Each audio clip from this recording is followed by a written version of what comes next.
ఆయమ్మ. ఈరోజు afternoon Mangalagiri party ఆఫీస్లో కళ్యాణ్ గారి అంతే పల్లె మళ్ళీ ఆఫీస్ పైన దాడి జరిగింది. దాడి చేయటం అంటే చాలా తప్పండి, చాలా చాలా తప్పు. ఎందుకంటే ఏది చేయలేక ఇప్పుడు ఒక నాయకత్వాన్ని ఎదుర్కొనే శక్తి లేకపోతే ఇటువంటి చేతగాని పనులు చేస్తూ ఉంటారు.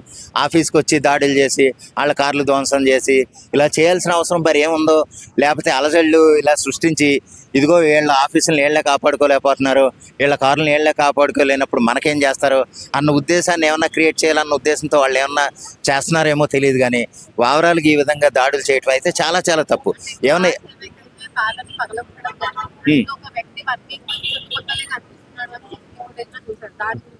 దాని గురించి ఒకవేళ దొరికితే కనుక విచారణ జరిపి అటువంటి వాడు మళ్ళీ ఎక్కడ చేయని విధంగా శిక్షిస్తేనమ్మా ఇటువంటి దాడులు చేయడానికి ఎవరైనా సరే ఆలోచించాలి, భయపడాలి ముందు. ఇలా చేస్తే మన తోలు తీసేస్తారా, జైల్లోకి వెళ్ళామంటే మళ్ళీ మనం బయటకు రావడానికి నడవటానికి కూడా మనం పనిచేయము అన్న విధంగా చేస్తేనే వాళ్ళకి బుద్ధి వస్తుంది. అంటే ఒక ప్రత్యేక హోదాలో ఉన్న వ్యక్తికి భద్రత లేకుండా పోయింది. సామాన్య ప్రజల పరిస్థితి ఏ విధంగా అవునమ్మా, అది ఎలాగంటే ఈ విధంగా క్రియేట్ చేయాలనే, ఈ విధంగా సెన్సేషన్ చేస్తేనే వాళ్ళ కార్లను వాళ్లే కాపాడుకోలేకపోయారు, వాళ్ళ పార్టీ ఆఫీసులను వాళ్లే కాపాడుకోలేకపోయారు, మనకేం చేస్తారు అన్న విధానాన్ని అన్న విషయాల్ని జనాల్లో ప్రవేశపెట్టడం వాళ్ళ పని. అందుకోసం వాళ్ళు చేయటం తప్ప అంతకంటే ఏం కాదు. అయ్యో నిజమే కదా ఉంటుందమ్మా, వాళ్ళే చేస్తారు. ఎందుకంటే ఈ పార్టీ వాళ్ళు ఏళ్ళకేళ్ళే తగలెట్టుకుని వీళ్ళకేళ్ళే చేయించుకునే పరిస్థితి అయితే ఎప్పుడో కానీ ఉండదు. ఎవరో కానీ అంటే అక్కడ లోకల్గా ఏదన్నా పగ నిమిత్తం పగబట్టినోడు ఎవడో చేస్తాడేమో కానీ స్వతహాగా వాళ్ళ పార్టీలో ఉన్న వాళ్ళే, వాళ్ళ పార్టీ నాయకులే వాళ్ళ పార్టీ ఆఫీసులో వాళ్ళ కార్లను తగలెట్టుకోరు. తగలెట్టుకుంటే కనుక వాళ్ళు నిజంగా పిచ్చోళ్ళే, వేరే పార్టీ వాళ్ళే చేసే పనులే తప్ప అంతకంటే ఏం కాదు. అంటే ఇదంతా మన పవన్ కళ్యాణ్ గారు అసెంబ్లీలో మనం ధర్మాలను మతాలను కులాలను పక్కకు పెట్టి ధర్మం కోసం అందరం ఒక్కటిగా నిలబడాలని మాట్లాడిన స్పీచ్ అయితే అవును, దాని గురించి జరిగింది అన్న వార్తలు వస్తున్నాయి. దాని గురించి ఏమంటారు? అది అవ్వచ్చమ్మా. ఎందుకంటే ఆయన చెప్పిన ఏ మంచి మాట ఎవరికీ నచ్చట్లే. మంచి మాటలు ఇప్పుడు ఈ రోజుల్లో నచ్చట్లే. అంటే నేను నరికేస్తాను, నిన్ను పొడిచేస్తాను, ఆ నా కొడుకు ఈ నా కొడుకు అంటేనే జనాలకి ఇదవుతుందేమో మనకు తెలియదు. కానీ మంచిగా చెప్పినోడికి మనం అందరం పార్టీలకు అతీతంగా మనం ధర్మం ప్రకారం ఉండి మన రాష్ట్రాన్ని అభివృద్ధి చేసుకోవాలన్న మంచి మాటలు ఎవరికీ నచ్చట్లే. నచ్చితే వాళ్ళకి సపోర్ట్ చేసేలాగా ఉంటుంది.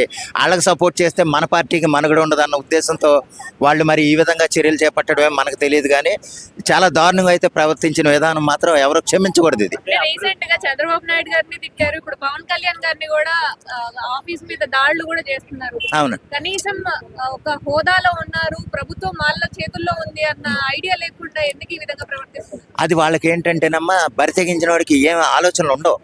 మనం చేసామా లేదా, మనకి చెప్పిన వాళ్ళు మనల్ని ఇలా చేయమన్నారా లేదా, ఆ చేసినందుకు మనకు డబ్బులు వచ్చినాయా లేదా అనేది చూస్తారు. వాళ్ళు ఏంటంటే ఏ విధంగానైనా సరే రాష్ట్రంలో ఇక అశాంతి లేదా శాంతి భద్రతల్ని కొంచెం దూరం చేయటం, జనాల్ని కొంచెం మామూలు ఆలోచనల నుంచి వికృతంగా ఆలోచించేలాగా చేద్దాం, వాళ్ళకి లేనప్పుడు మనల్ని ఎలా కాపాడుతానన్నది పబ్లిసిటీ చేద్దాం అన్న విధంగా, అంటే రివర్స్ స్ట్రాటజీలో వెళ్ళి జనాలను ఒక అభద్రతా భావంలో చేయాలన్న ఉద్దేశం తప్ప అంతకంటే ఏం కాదు. అంతేనమ్మా, అంతకంటే ఏం కాదు. వాళ్ళని ఏ విధంగా చేస్తే మనకి ఏదమ్మా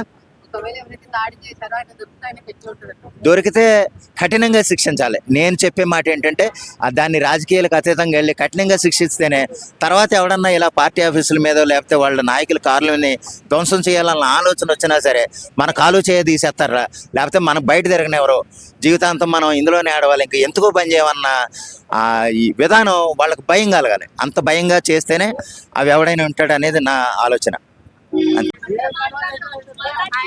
నమస్తే, చెప్పండి.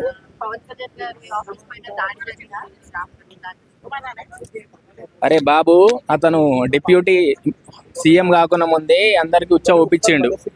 ఇప్పుడు మళ్ళా మీరు ఆఫీస్ మీద దాడి బీడి అంటే ఇక అది కథ వేరుంటది. కొంచెం జాగ్రత్త ఉండండి, ఎందుకంటే వాళ్ళు పవర్లో లేనప్పుడే ఫుల్ ఫైర్ మీద ఉండే, ఇప్పుడు డబల్ ఫైర్ అయిపోయిండు. చాలా జాగ్రత్త ఆలోచించి చేయండి ఏదైనా పనులు.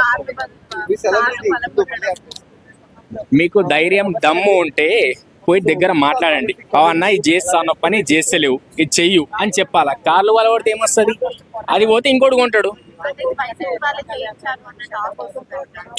వైసీపీ వాళ్ళంటే ఒక రకంగా కొందరు ఉంటారండి చేపించే వాళ్ళు, వైసీపీ వాళ్ళు కూడా ఉంటారు. కాకపోతే పైన లెవెల్లే కాకుండా కింది వాళ్ళు ఉంటారు కొందరు, వైసీపీ వాళ్ళన్నా ఈ వాళ్ళన్నా. ఇప్పుడు పెద్దవాళ్ళు బాగానే ఉంటారు, ఇక్కడ కింద వాళ్ళే కొట్టుగా చచ్చేది అంటే. నిజంగా ఆయన అసెంబ్లీలో మాట్లాడిన దానిపైనే అసెంబ్లీలో సనాతన ధర్మం గురించి మాట్లాడారు. సో దాని గురించి ఇదంతా జరుగుతుంది అని చెప్పి అవును, అదొక రకంగా కరెక్టే అండి. మెయిన్ ఏంటంటే ధర్మాల గురించి ఇప్పుడు ఏంటంటే కులాలు మతాల గురించి అస్సలు మన ఇండియాలో అసలు జరగద్దండి, అలాంటి చాలా ప్రమాదం మనకు. అంటే ఆయన మాట్లాడింది మంచిగా, అవునండి, చాలా మంచిగే. బట్ ఆయన దాడి చేయడం అవసరం. అలా దాడి చేసి ఇప్పటి నుంచి జాగ్రత్త ఉండండి, ప్రజలు చూస్తూ ఎవరు ఊరుకోరు. ఓవరాల్ గా పవన్ పాలన గురించి మీరు ఏమంటారు? పర్లే అండి, బాగానే ఉంది. కాకపోతే రీసెంట్గా వచ్చారు కాబట్టి ఇంకా తెలుసుకుంటూ పని చేస్తున్నాడు. కాకపోతే కొంచెం టైం పడుతుంది.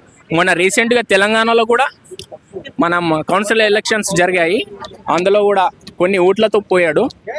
ఫ్యూచర్లో గెలిచే అవకాశాలు చాలా ఉన్నాయండి. తెలంగాణలో కన్ఫామ్గా వస్తుందండి పార్టీ. తెలంగాణలో లాస్ట్ టైం ఎమ్మెల్యేలనే వస్తుంది అని అవునండి, ఫస్ట్ ఒకసారి ఎమ్మెల్యేకి నిలబడ్డాడు, ఓడిపోయాడు.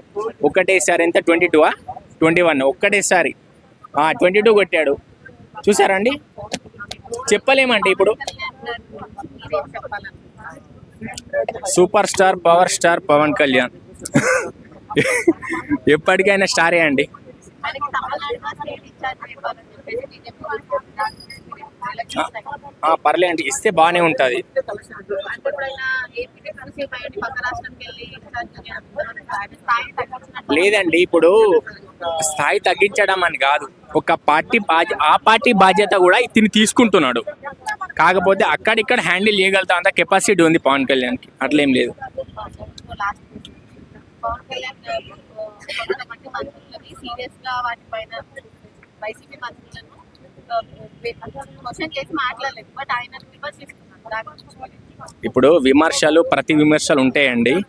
ఏంటంటే మనకు విమర్శలు చేయడం కాదు, పనిలోగా చూపెట్టాలి. మీరు ఏదన్నా పని చేసి చూపెట్టాలి. పని చేయకుండా ఖాళీ అసెంబ్లీలో మాటలు చెప్పడం వల్ల ఏం అయ్యేది తెలియదు, పోయేది తెలియదు. మనం వచ్చినాం ఎందుకు? ప్రజలకు సేవ చేయడానికి వచ్చినాము. ఇప్పుడు కాంట్రాక్టర్ రోడ్లు వేసి అందులోకెళ్ళి ఒక 10 లక్షలు 5 లక్షలు తినేయడానికి రాలే. మనం ప్రజాసేవకు వచ్చినాం. ప్రజాసేవ చేయండి, ఫ్యూచర్లో ప్రజల మనసు గెలుచుకోండి. చేశాడని చెప్పి నెట్టేస్తారా? మీకు న్యాయం లేదు, ధర్మం లేదు, మీకు అసలు మీరు న్యాయాన్ని పాటించేవాళ్ళు కాదు, మీకు దైవభక్తి లేదు. అలాంటి వాళ్ళకి నిజంగా రాష్ట్రంలో ఓట్లు వేసే వాళ్ళకు కూడా నిజంగా చెప్తున్నాను, మీరు ఈరోజు ఏదైతే న్యాయంగా చూడకుండా మీరు ఒక వర్గానికి సపోర్ట్ చేస్తారో రేపు ఇంకా ఉన్న వర్గాలు కూడా అదే చేస్తాయి. మీరు ఎలాగైతే ఒక వర్గాన్ని చూడకుండా మీరు ఎలాగైతే ఒక వర్గాన్ని నిందిస్తారో రేపు ఎలక్షన్ టైంకి వచ్చేసరికి మేము కూడా అదే విధంగా చేస్తాం.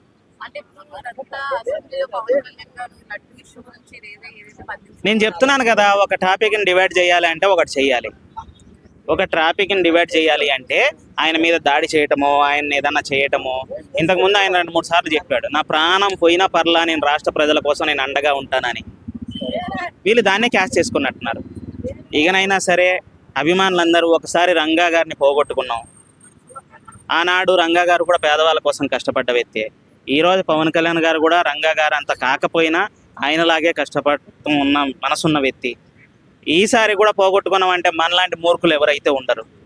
ఆయన దగ్గరికి ఇంకొకసారి ఎవడైనా రావాలి అంటే దానికి ధీటుగా మనం